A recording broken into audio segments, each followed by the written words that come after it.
I didn't agree with that move. I thought they should have just left us there.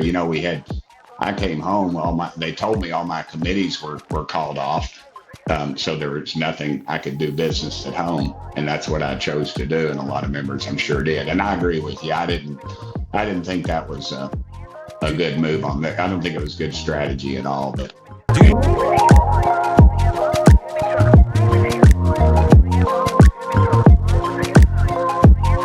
subscribe. Congressman Tim Burchett joins the show. Congressman Burchett, how are you, sir? I'm good, Chris. Thanks for having me on, brother. I'm usually on the radio. I don't get to see my beautiful shining face. So I guess this is a double take. This is what people are very excited about today. They get to see just how good looking you are.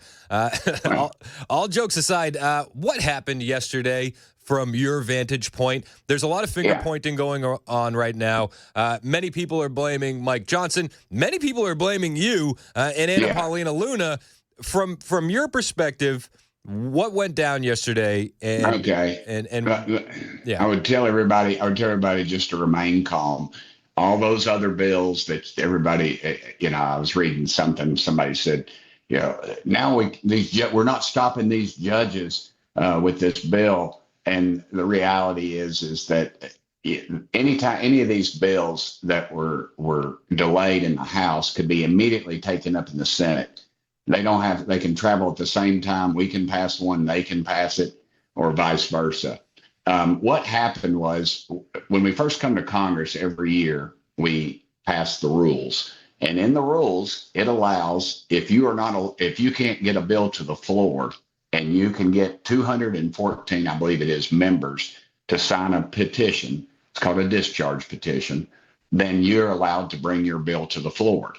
Republicans have used it in the past. My friend Greg Stubbe, very conservative, former military attorney out of Florida, Republican, very close to President Trump. He used it very successful last year when our leadership wouldn't allow him to bring a bill forward, and he passed it.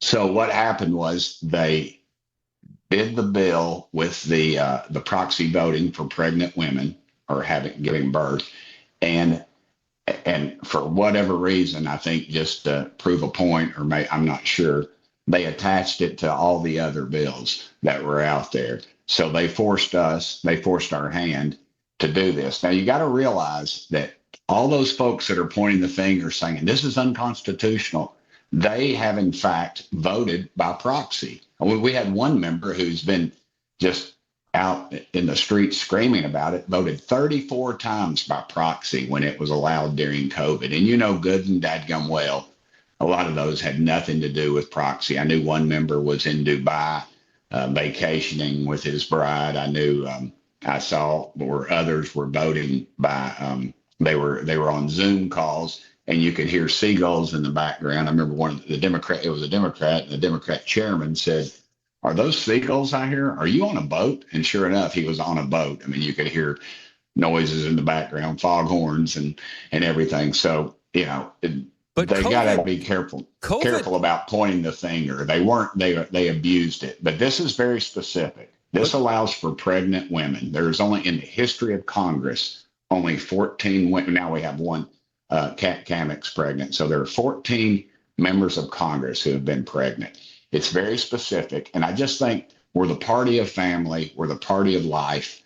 We ought to encourage it. And this is one exception. And it's very tightly drawn. So, and you got to remember too. A lot of the criticism, though, is that this was tied to other things and you kind of shut down business for the week. I didn't agree with that move. I thought they should have just left us there. I came home. They told me all my committees were called off.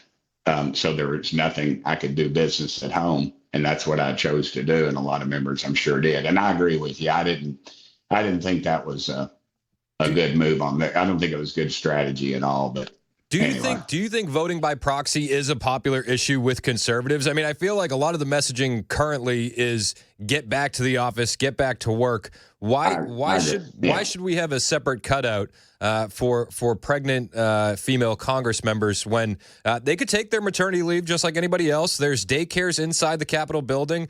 Anna Paulina Luna, I mean, in her particular case, I'm not sure she's even breastfeeding. So I don't understand why you would need to be able to vote from the couch. Well, her child is older, but we have one lady who just gave birth and couldn't vote, and now I wonder what we're going to say when Kat Kamek is out giving birth, and if it's not during a break and we need her vote, what we're going to say then. So I just think in the history of this country, listen, let's be honest, all these rules originally were written by old white guys, and that demographic has changed drastically. And I understand everybody's upset about the proxy. I don't like. I guess I'm one of the few members who has never had somebody vote for them. Proxy. I heard the old white guy's line earlier when you were giving that interview with Dan, and I don't know, be honest with you, it rubbed me the wrong way. The old white guys, they wrote a pretty damn good piece of paper called the U.S. Constitution. It stands the test of time, and I don't know, man. I feel like every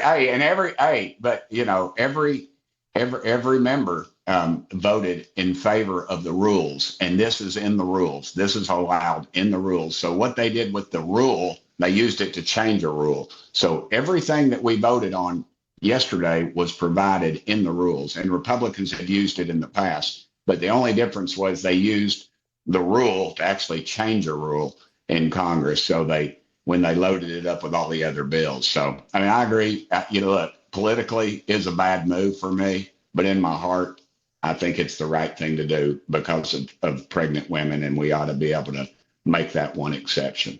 You got to remember, too, President Trump's daughter is the one who put it in, who lobbied and had us put it in the law for maternity leave for federal employees.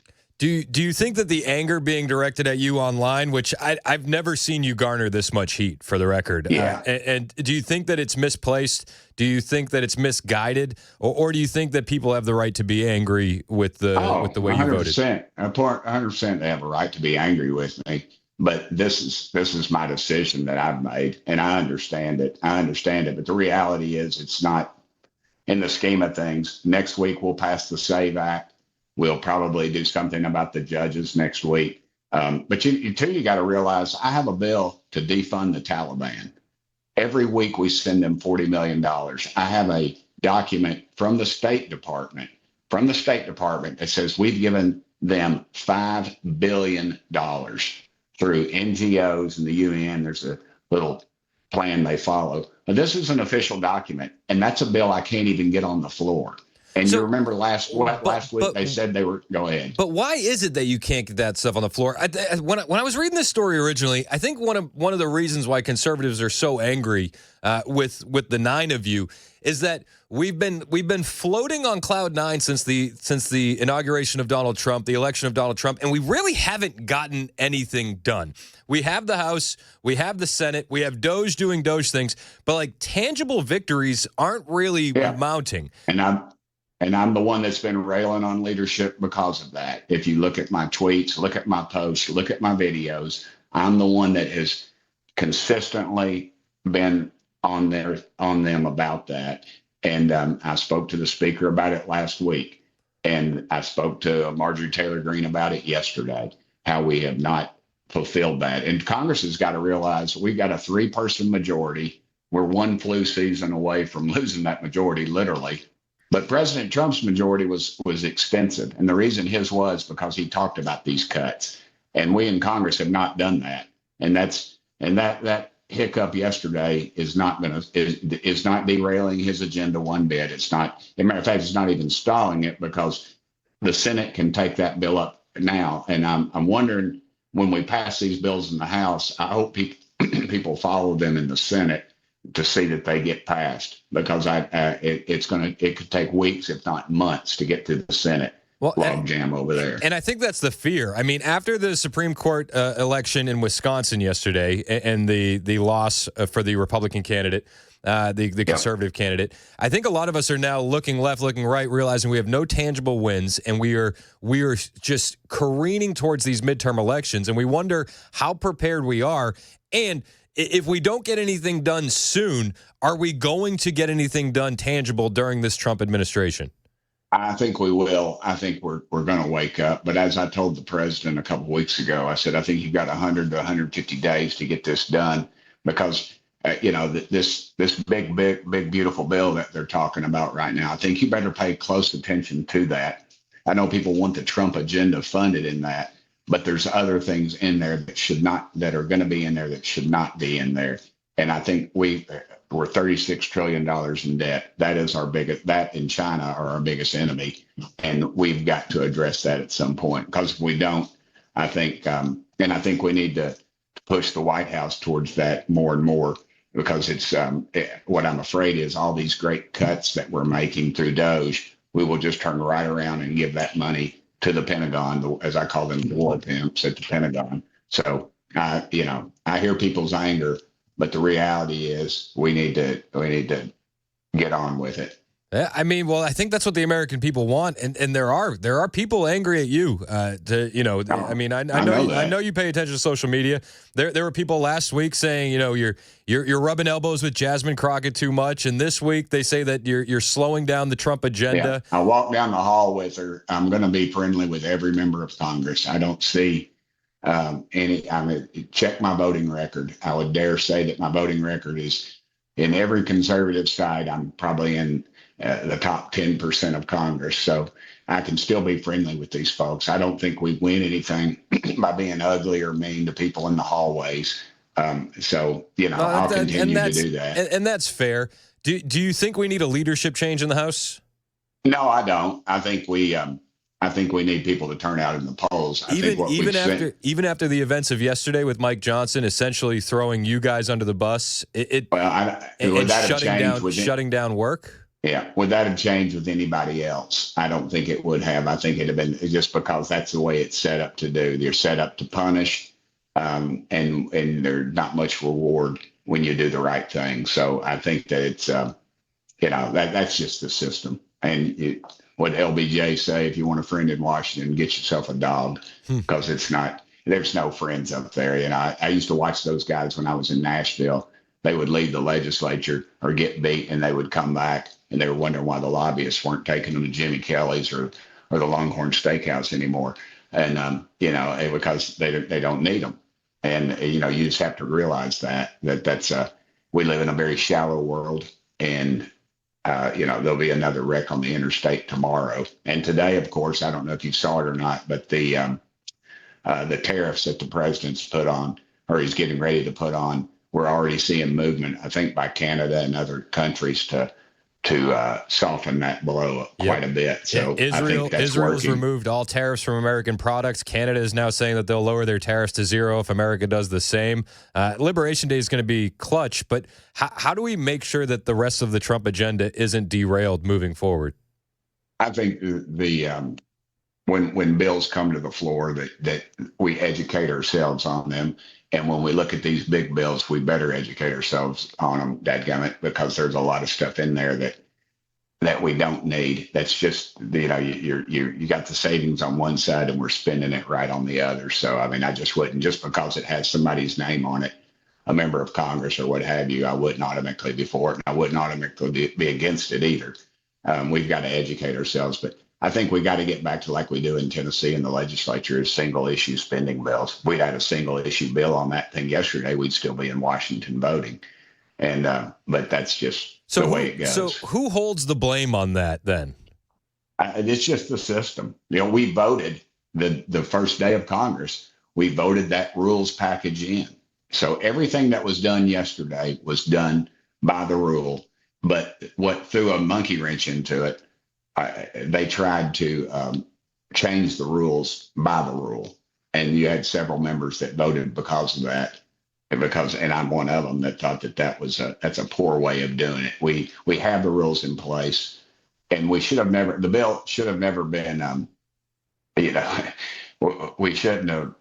The whip and everybody we should have known the number of votes that we had before we got to the floor. Do you think that yesterday's crisis, or the fabrication of one, could have been avoided?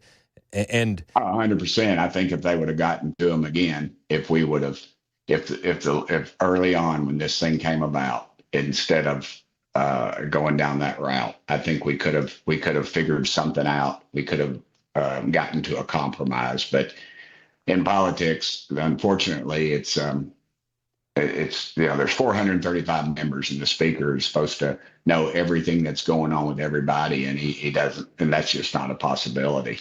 And we rule a little different than the Democrats do. So, I think that ultimately, I don't know if we'll learn a lesson from it or not, but I would say in a week or so, this will be just distant memory. You remember Chip Roy was on the outs because of his support of not supporting President Trump, and now he's at the White House on a pretty regular basis, meeting with the president. So I would remind people of things like that. No, I tend to agree. I do think that this is going to blow over, like most things in Washington, D.C. do. However, today, while people are looking for blame, fingers are being pointed at you guys and Anna Paulina Luna. I mean, I'll take some of that blame. I will, but again, don't you think that Speaker Johnson holds a fair share of this as well? I don't know. I'm not quick to criticize him just because I think he's a good man and he's trying to do what he thinks is right. He thinks this is unconstitutional, yet he himself, I think, voted several times by proxy. So I just, I think we need to move on from this one. This won't be a bridge that we die on. I can assure you. I think there's going to be plenty more for us to celebrate in the next coming weeks. Hey, fingers crossed. Congressman Tim Burchett, I appreciate you joining the show as always, and you're welcome here anytime, man. Thanks, brother. I'm not going to run from you. Thank you. All right.